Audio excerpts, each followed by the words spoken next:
the last report was on a dedicated account for all donations towards eradicating the COVID-19 in Nigeria. Joining me now in the studio to expatiate on the contribution of the oil industry is the Group Managing Director of the Nigerian National Petroleum Corporation, Malam Melekyari. Many thanks for joining us, sir. Thank you very much. All right, so let's begin. We've seen the oil industry reel out some interventions towards containing the spread of COVID-19 in Nigeria. Could you expatiate on some of these measures, please? First of all, I think we should start from the optimum, which is that as at this moment, the total contribution from the oil and gas amounts to about 21 billion naira total. What is different from what everybody knows is that the industry is structured very differently.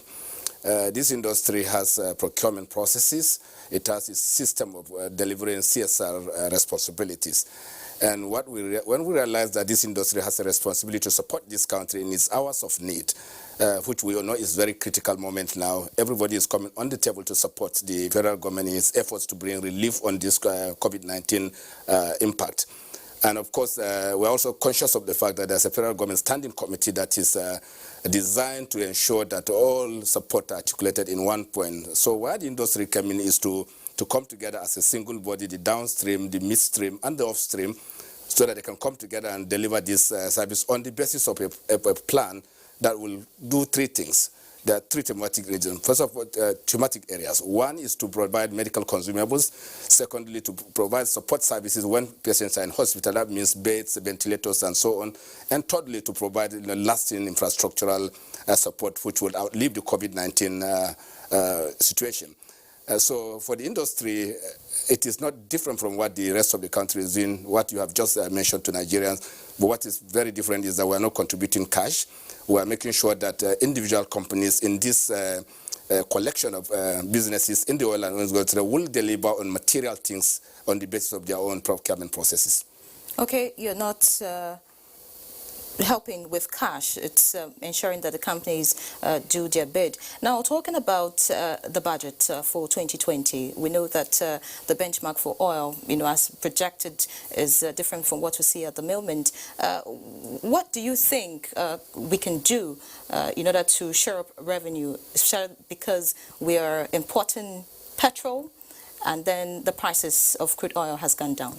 Yes, thank you very much. The oil industry has its way of responding to situations like this. First of all, when you face a situation of low oil prices, you do two things. First of all, you cut your costs.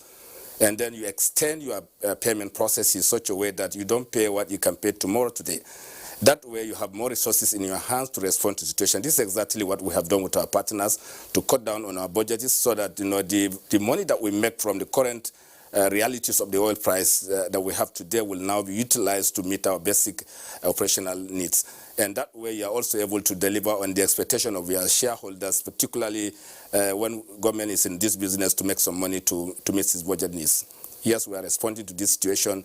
We will meet some of our commitments, but we also know that this is a global challenge.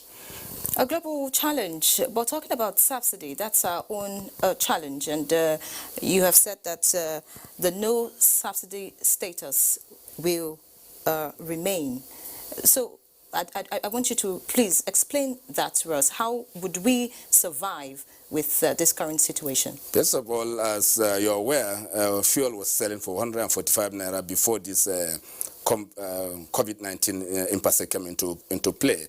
The situation we found ourselves is the crude oil price collapsed to all-time low, below $20 to the barrel, and its attendant impact on the prices of petroleum products. And also, you are aware that selling fuel at 145 means sometimes it means that you are doing some form of under-recovery. Under-recovery means that NNPC will buy petroleum product, come into this country and sell it at below market price, and also take the hit on the cost differential.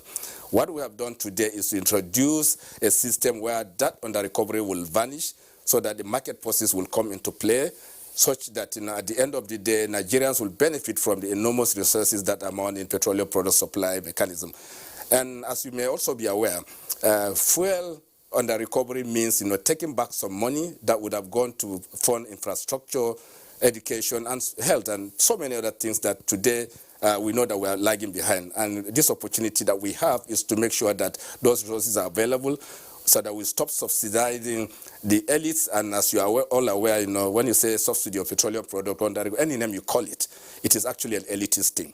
And what elites benefit from it is elites that have SUVs, is elites that have keep 3-4 cars in their houses, and ultimately the ordinary man, the ordinary Nigerian doesn't benefit from this. And we think that this is the perfect time for us to make sure that these benefits come to the ordinary man, and not for the elites. All right, thank you so much. The GMD of the NNPC there talking to us about COVID-19 and how the oil industry can actually make sure.